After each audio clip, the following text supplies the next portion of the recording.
Deputy chief minister के तौर पर एक नाम और चल रहा था और वो था बेबी रानी मौर्य का। हालांकि इंडिया टीवी के पॉलिटिकल एडिटर देवेंद्र पराशर ने कल ही ये बता दिया था कि बेबी रानी मौर्य को कैबिनेट मंत्री बनाया जाएगा। आज यही हुआ। बेबी रानी मौर्य ने आज मंत्री पद की शपथ ली। वो बीजेपी की पुरानी कार्यकर्ता हैं, दलित समाज से आती हैं। 1995 में ये आगरा की मेयर बनी थी। 3 साल तक उत्तराखंड की गवर्नर भी रही, लेकिन पार्टी के कहने पर गवर्नर की कुर्सी छोड़कर चुनाव के मैदान में कूदी और आगरा रूरल सीट से 76,000 से ज्यादा वोटों के मार्जिन से जीती। अभी तो मंत्री बने हैं, उत्तर प्रदेश ने मंत्री बनाया है। उत्तर प्रदेश की जो जनता है, गरीब है, दलित है, पीड़ित है, उनकी सेवा करेंगे। पूरी ईमानदारी से महिलाओं के साथ न्याय होगा, उनकी सुरक्षा की गारंटी रहेगी, उनके लिए आर्थिक रूप से कैसे सशक्त हो, इसके लिए काम करेंगे। सौरभ, बेबी रानी मौर्य एक उदाहरण है नरेंद्र मोदी की सोच का, उनकी थिंकिंग का। महिला है, पिछड़े समाज से आते हैं। नरेंद्र मोदी ऐसे लोगों को ढूंढते रहते हैं।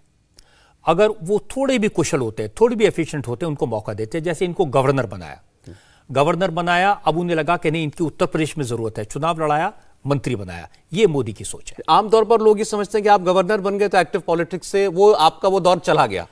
नरेंद्र मोदी ऐसे नहीं सोचते। वो परंपरागत तरीके से सोचते ही नहीं। उनका सोचने का तरीका गैर परंपरागत है और इसीलिए उनके जो डिसीजन है वो चौंकाने वाले होते हैं। जी। नंद गोपाल नंदी, इनके नाम की चर्चा भी करें तो एक बार फिर से कैबिनेट मंत्री बने हैं। इलाहाबाद दक्षिण से विधायक हैं। नंद गोपाल नंदी पहली बार 2007 में विधायक बने थे। तब उन्होंने बीएसपी के टिकट पर बीजेपी के ही बड़े कद्दावर नेता केसरीनाथ त्रिपाठी को चुनाव हराया था। इसी के बाद नंद गोपाल नंदी को मायावती ने अपनी सरकार में मंत्री बनाया, लेकिन बाद में वो बीजेपी में आ गए और योगी सरकार में दोनों बार मंत्री बने। आदरणीय प्रधानमंत्री जी ने इस देश के 130 करोड़ लोगों को ध्यान में रख करके जो जन कल्याणकारी योजनाएं बनाई, आदरणीय मुख्यमंत्री जी ने प्रदेश के अंतिम गांव तक विकास की रोशनी पहुंचे, प्रदेश के अंतिम व्यक्ति तक सरकार की योजनाओं का लाभ पहुंचे, इसके लिए काम किया। और आपने देखा था जिस तरह से समाजवादी पार्टी की सरकार में गुंडे, अपराधी और माफिया कानून को अपने हाथ में लेकर के दरोगा को, इंस्पेक्टर को, एसपी को फोन किया करते थे, उनको निर्देशित करने का काम करते थे। जिस दिन से योगी आदित्यनाथ जी ने सरकार को संभाला है, सरकार की बागडोर अपने हाथों में ली है। सबसे गुंडों माफियाओं के खिलाफ जो कठोर कार्रवाई हुई है, जो पूरे प्रदेश में भय व्याप्त था, भय मुक्त उत्तर प्रदेश बना है। आज गुंडों पर भय है, वो गुंडे तख्ती लटका करके खुद ही जेल जाने की बात कर रहे हैं। रजत जी, अब जैसे अभी हम ब्रजेश पाठक की बात कर रहे थे, ऐसा ही कुछ केस इनका भी है, बीएसपी से आए, लेकिन ये फिर बीजेपी के लॉयलिस्ट बन गए। अच्छा। और इनका अपने इलाके में काफी प्रभाव है और योगी आदित्यनाथ इनके काम से काफी मतलब आइडियोलॉजी है अपनी जगह इंपॉर्टेंट बीजेपी के लिए, नरेंद्र मोदी के लिए, लेकिन विनेबिलिटी भी उतनी। हाँ, लेकिन जैसे बहुजन समाज पार्टी से जो जाटव नेता है, बहुजन समाज पार्टी से जो ब्राह्मण नेता है, उनमें उनको मेरे ख्याल से 5 साल परखा बीजेपी ने। अच्छा। और परख करके लगा हाँ इनमें काबिलियत है, तो फिर मौका दिया। नंद गोपाल नंदी की बात हमने की थी, इलाहाबाद से हैं ये, और इलाहाबाद के पास वाराणसी की शिवपुर सीट से जीते अनिल राजभर को भी योगी आदित्यनाथ की कैबिनेट में जगह मिली है। वाराणसी की सभी 9 सीटें बीजेपी ने जीती हैं। अनिल राजभर नौजवान नेता हैं। उन्होंने ओम प्रकाश राजभर के बेटे अरविंद राजभर को हराया है। ये बड़ी बात थी, इसलिए अनिल राजभर का प्रमोशन हुआ है। अनिल राजभर ने छात्र राजनीति से अपना सफर शुरू किया था। उनके पिता बीजेपी विधायक रहे। पिता के निधन के बाद उन्होंने चिरई गांव से उपचुनाव लड़ा, लेकिन हार गए थे। 2017 में वो विधानसभा चुनाव जीतने में कामयाब रहे। उन्हें योगी आदित्यनाथ ने अपनी पहली सरकार में मंत्री बनाया और इस बार फिर उन्हें मौका दिया गया है। ये जितने इलाके हैं, वाराणसी, बलिया, चंदौली, गाजीपुर, देवरिया, कुशीनगर, आजमगढ़, मऊ और जौनपुर, ये जिले ऐसे हैं जहां पर राजभर वोट काफी बड़ी संख्या में है। और ओम प्रकाश राजभर आप जानते हैं, उन्होंने 2 साल मंत्री रहने के बाद बीजेपी छोड़ी थी। योगी आदित्यनाथ के लिए वो बड़ी चुनौती पेश की थी उन्होंने, और फिर उन्होंने पहले कोशिश की ओवैसी के साथ अलायंस करने की, फिर उन्होंने अखिलेश के साथ अलायंस किया, और वो भी उन नेताओं में थे जो कहते थे हम जहां जाते हैं सरकार बनाते हैं और जहां छोड़ते हैं सरकार हटा देते हैं। तो उनके बेटे जब चुनाव हार गए तो योगी आदित्यनाथ ने बता दिया कि ऐसा होता नहीं है योगी के राज में।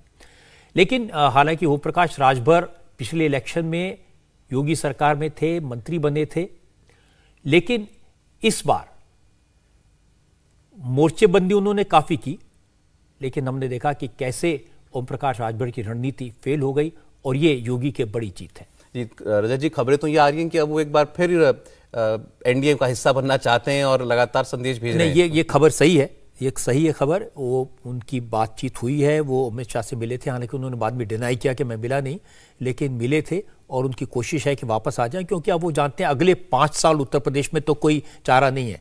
योगी आदित्यनाथ जितने बहुमत के साथ जीते हैं, इनकी सरकार तो कायम रहेगी और योगी का बुलडोजर चलता रहेगा।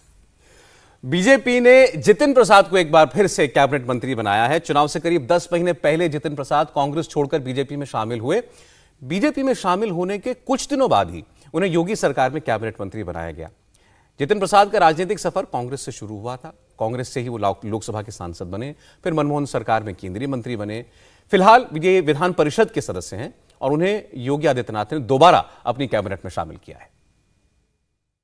पहली बैठक है, मुख्यमंत्री जी ने अभी बुलाई है, आगे की रूपरेखा तय होगी, उनका मार्गदर्शन प्राप्त होगा। मगर ये बात स्पष्ट है कि जनता का आशीर्वाद, अपार समर्थन मिला है। जो वादे किए गए चुनाव में उस पर खरा उतरा जाएगा। प्रधानमंत्री जी का संदेश घर घर तक पहुंचाया जाएगा। उत्तर प्रदेश जो प्रथम राज्य बनाने का जो प्रतिबद्धता है, उस पर हम लोग काम करने की शुरुआत हो रही है और आप देख सकते हैं कि चंद घंटों में शपथ ग्रहण के बाद तुरंत काम पर लग गए। धन्यवाद। जितिन प्रसाद को बना के एक बड़ा मैसेज ये दिया है कि कांग्रेस से छोड़कर जो लोग बीजेपी में आए हैं, अगर वो काबिल हैं, उनकी छवि अच्छी है, तो बीजेपी उन्हें भी मौका देगी। असम के मुख्यमंत्री हिमंता बिस्वा शर्मा इसका एक बहुत बड़ा एग्जाम्पल है। कैसे राहुल गांधी ने उन्हें स्नब किया था, आज वो चीफ मिनिस्टर हैं। जितिन प्रसाद राहुल गांधी की किचन कैबिनेट के सदस्य थे। ये श्रीराम कॉलेज ऑफ कॉमर्स में पढ़े हैं, तो मैं इनकी बैकग्राउंड अच्छी तरह से जानता हूँ। बहुत एजुकेटेड, बहुत समझदार हैं। इनके फादर बहुत बड़े नेता थे कांग्रेस पार्टी के। तो ये एक बड़ा मैसेज कांग्रेस के नेताओं को गया, अगर आपकी छवि अच्छी है, आप ईमानदार हैं, एफिशिएंट हैं, कुशल हैं, तो फिर मोदी आपको मौका देगा। जी, इसमें बहुत से लोग ये सवाल पूछते हैं कि ठीक है, आप यंग हैं, एफिशिएंट हैं, काम कर सकते हैं, ये ठीक है, लेकिन क्या आप वोट ला सकते हैं? क्या ऐसे इन नेताओं का अपना जनाधार भी है? नरेंद्र मोदी के जो थिंकिंग है उसमें ये ज्यादा फर्क नहीं पड़ता उनको इस बात से, क्योंकि वोट तो मोदी ले आते हैं। लोग मोदी के नाम पर वोट देते हैं। अब उत्तर प्रदेश में योगी के नाम पर भी वोट दिया, मोदी और योगी। तो जितिन प्रसाद वोट ला पाए ना ला पाए ये बड़ा मैसेज नहीं है, लेकिन अच्छे लोग हैं, अच्छी छवि के लोग हैं और उनका प्रभाव क्षेत्र क्या है, इसका असर तो पड़ता है। जी, विधान परिषद के एक और मेंबर हैं भूपेंद्र चौधरी। इन्हें भी योगी मंत्रिमंडल में कैबिनेट मिनिस्टर के तौर पर शामिल किया गया है। भूपेंद्र सिंह वेस्टर्न यूपी के बड़े जाट नेता हैं।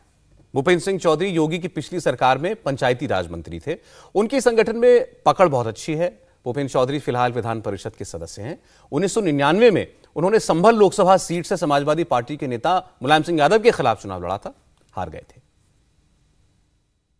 प्रदेश की महान जनता ने हमारे यशस्वी प्रधानमंत्री जी के, माननीय मुख्यमंत्री जी के नेतृत्व में बहुत बड़ा जनादेश हम लोगों को दिया है और हम लोगों ने जो बातें अपने संकल्प पत्र में कही हैं और इस प्रदेश की बेहतरी के लिए माननीय मुख्यमंत्री जी के नेतृत्व में हम सब लोग मिलकर काम करेंगे, ऐसा मेरा सब लोगों को। सरकार का और पार्टी का बहुत बड़ा सिस्टम है। सब मिलकर इस प्रदेश के 25 करोड़ लोगों के लिए काम करेंगे, उनके जीवन को बेहतर करने के लिए काम करेंगे। अब ये भूपेंद्र सिंह सौरभ एक एग्जाम्पल है पश्चिमी उत्तर प्रदेश में, जहां सब लोग मीडिया में कह रहे थे किसान आंदोलन की वजह से जाट बीजेपी से नाराज हैं और जयंत चौधरी और अखिलेश यादव मिल गए तो पश्चिमी उत्तर प्रदेश स्वीप कर लेंगे। महेंद्र सिंह टिकैत के बेटे राकेश टिकैत, इतना बड़ा खानदान, और राकेश टिकैत जिस तरह की बातें कर रहे थे, हम साफ कर देंगे, हम योगी को हरा देंगे। फिर ये भी कहते थे हम राजनीति में नहीं है, लेकिन बातें पूरी राजनीति करते थे। भूपेंद्र सिंह जैसे लोगों ने पश्चिमी उत्तर प्रदेश में जाट समाज के बीच काम किया, संगठन खड़ा किया, अपनी बात उन तक पहुंचाई और उन्होंने बीजेपी को सपोर्ट किया, वोट दिया और पश्चिमी उत्तर प्रदेश में जैसी सफलता मिली उसका इनाम भूपेंद्र सिंह को मिला है। जी, मैं तो डेटा देख रहा था, वहां जाट वोट पिछली बार से ज्यादा मिला है इस बार बीजेपी को। लेकिन आपसे यह जरूर जानना चाहते हैं जयंत चौधरी का भविष्य क्या है? इंडिया टीवी हर वक्त हर जगह डाउनलोड करने के लिए सर्च करें India TV news Google play store या ऐप स्टोर पर।